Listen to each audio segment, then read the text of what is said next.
At long last, my friends, the Commonwealth have arrived in Gates of Hell Ostfront with the mother of all DLCs, Finest Hour.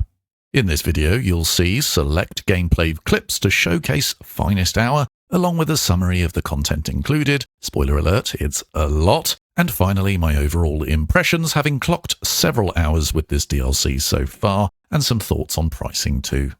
The first thing to explain with this DLC is that it's huge. There are more missions, vehicles, and overall content than the base game itself contained when it first released. It's also unfair to call this a DLC for the game. It's a full-on expansion in many respects. Yes, it's quite expensive, but more on that later. So before we delve into the detail, let me just say this. If you love Gates of Hell Ostfront and have been looking forward to the British, this DLC is excellent. And in my opinion, you should just buy it and play it right now. Overall, it's an excellent addition to an already excellent game. But for those that want a bit more detail, what do you actually get with this DLC?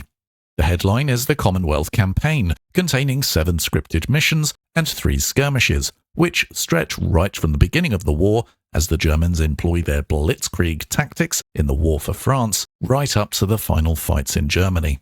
You can expect to experience D-Day along with Operation Market Garden. These missions are scripted, voice-acted, and overall do a good job of immersing you into the game. There are English forces, Scottish forces, yes, there are bagpipes, Canadian forces, and Polish forces, all with their own detailed uniforms.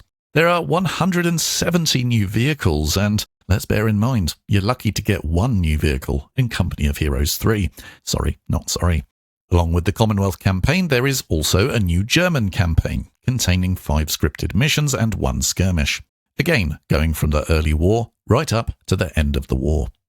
There's also the option to select a doctrine prior to each mission, which determines the different troop types that will be available to you, along with different cutscenes, voice lines, and achievements, which, from my experience so far, is an easily overlooked new feature which really does add longevity to the game.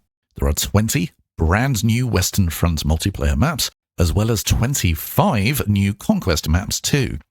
And you've got to remember that each faction has accurate equipment and uniforms depending on whether you're fighting early in the war, middle or late part of the war, and you get a quite frankly silly number of Churchill tanks. There's detail and there's variety permeating throughout this DLC. So what about price? All of this content does come at a cost.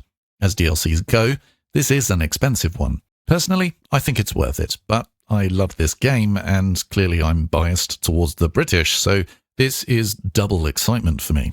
Listen to me, I'm as giddy as a schoolgirl. But the amount of content in this DLC is undeniable. Whichever way you look at it, it is big, but there's quality too. Call to Arms Gates of Hell Ostfront has always found a way of telling a good story in the World War II setting. And I can confirm that the campaigns in this DLC are no different. The missions are a good length, and you get a lot of flexibility in how you approach each objective.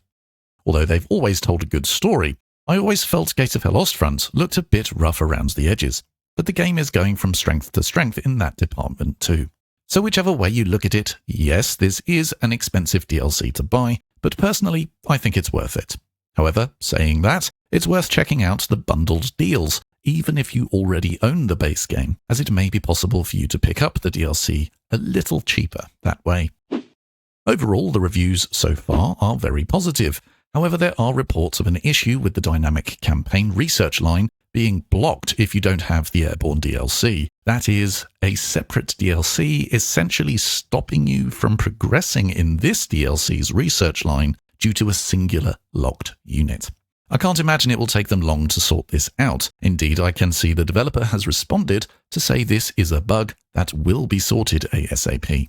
But if you're a big dynamic campaign fan without the airborne DLC, you may want to hold off purchasing until this is sorted. Chances are they already have by the time you watch this, or of course you could just purchase the airborne DLC, as that's a decent one too. So, to summarize, what we have here is a big expansion for basically the best World War II real-time strategy game on the market.